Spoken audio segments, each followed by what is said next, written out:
Ugh, that was a pretty poor burp, but whoa. I got one coming, boys. Ugh, what a letdown. Anyway. Hello, you wonderful, beautiful, and craptastic people. CraptasticJack here, and today we're gonna be talking about some more school shit. Now, basically, you guys really liked the last school shit episode, and I have another one for you guys. Basically, if you don't know what school shit is, it's this kind of a mini-series where I go and talk about some of the worst experiences I had at school. Basically, shitty shit that happened at school in the past. So yes, without further interruptions, let us begin. So now, this story takes place in 8th grade, like the last story did.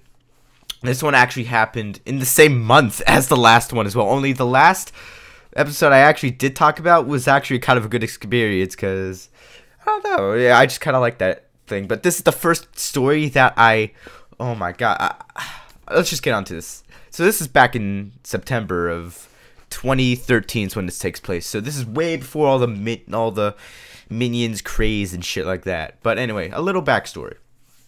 Every year, our school would run this event called the Race for Education. Basically, you run laps and stuff, and you get fundraising, stuff like that, and then the school gets money for education. We don't need no education, but anyway, basically, this is consisted of running around the track where everyone's laps were recorded, basically, and then the laps per class were tallied. Now, the race was divided between the kindergartners, the elementary school kids, and the middle school kids. So, like, the kindergartners raced only, like, other kindergartners, and the elementary kids only raced, like, elementary school kids, and in the middle school kids only ran other middle school kids. Like, out of 6th, 7th, and 8th grade, only one of the people from only one of the classes would win. Like, if 8th grade won, it's not like and no one else would get it. But anyway, that's kind of going off topic.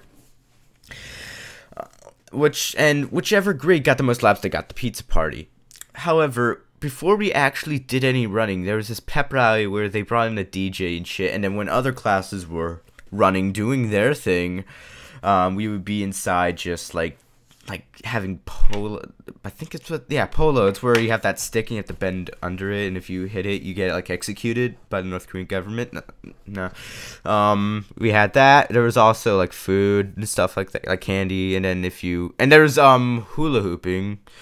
So there was that.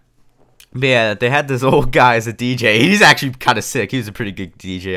I'll give him that, despite being like 60 years old. But whatever. There was this pep rally where they brought a DJ, and every year the 8th grade had to put on a show related to the race itself. Now, the show was mandatory if you were in the 8th grade, and you had to partake in it. Even if you were the most shy kid on the planet who would have a heart attack just by being on stage, you still had to do it. I mean, the only way you could get out of it is if you faked having like AIDS or something like that to get out of school for the day. But anyway, the show we were charged with partaking in was a straight up shit show, alright? I mean, I don't even think it had a title. It was just that bad. I mean, looking back at like the other 8th grade classes and their shows, they're actually kind of good. Like, it looked like the people actually wanted to be there, and it kind of made sense. Only ours was just a straight up shit show. Now, let me run through the story real quick, as best as I can remember, because let's face it, when you are dressed up like this in front of a large mass of people, I think you want to drink away all of your memories too. So the story revolves around a tortoise and a hare, and of course you know where this is going. The hare challenges the tortoise to a race, and he agrees, and the hare and the tortoise race through several dimensions to get to the end, like communist dictatorship of Phineas and Ferb, and then also through Mexico with Dora the fucking Explorer. Now, okay, now you may be asking, what the hell does this have to do with racing around the track? Exactly.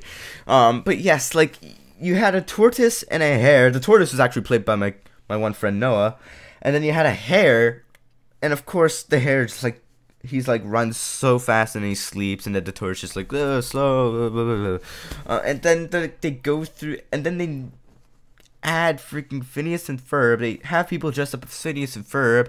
I mean, look at Ferb. Freaking, please. You can tell no one wanted to be there. I mean, And then you had that. You also had Dora the Explorer, and you had freaking people dressing up as, I don't know. It was just ugh. And then when you got to the end, the finish line, apparently it was like in freaking Despicable Me territory. Like I don't know, like freaking the proper ending should have been they end the race, and then everyone dressed up as minions just goes, "You come to the wrong neighborhood, fool!" And then everyone just pounding on the. That would have been kind of cool. But. No, it ends up in Despicable Me. It goes from freaking Phineas and Ferb to Dora the Explorer to, I don't know. It went from a fairy tale to Dora the Explorer. I mean, a fairy tale to Phineas and freaking Ferb, and then it went to Dora the fucking Explorer, and then it ends up in freaking Despicable Me territory. Like, what the hell is this? And then you have all the kids, all the sad people like me dressed up as fucking minions. Oh my god. And then we have to partake in a dance. And back in 2013, I must have no shame or something, because I would just dance really awkwardly. God. But I would just dance really, really, like, there would be no consistency in my dance. I'd just be like going all over the place and shit. Like, it was autistic, I'll say that. And then they kind of used that and said, hey, yeah, I want you and this other kid to go out in front of all the other minions and just do whatever you do. And at the time, I was like, oh, okay. But looking back on it now, I should have said, no way. Freaking, I'm not. No. I should have done that. I mean, ugh. And I'm not, like, making fun of it. I'm not, like, saying that doing plays and stuff is bad. I mean, hell, I was just in one. And that was pretty good, the one I was just in. But usually when a play is mandatory, like, you're forced to do it, it's not as good as if, like, it's an option. And to be fair, like, that was a shit show. Oh, my God. I pray for anyone who has to go through that at all. Like, anywhere, any school. But seriously, look at me. Look at me. I'm so happy I'm not at that school anymore. Looking back at it, that school, oh my god. Oh, I have some really shitty memories there, and I have more stories to tell. However, that's all for now. I'm going to go bury myself in the 30 inches of snow that we got last night. Forget all about this. Thank you guys so much for watching. I'll see you guys in my next video.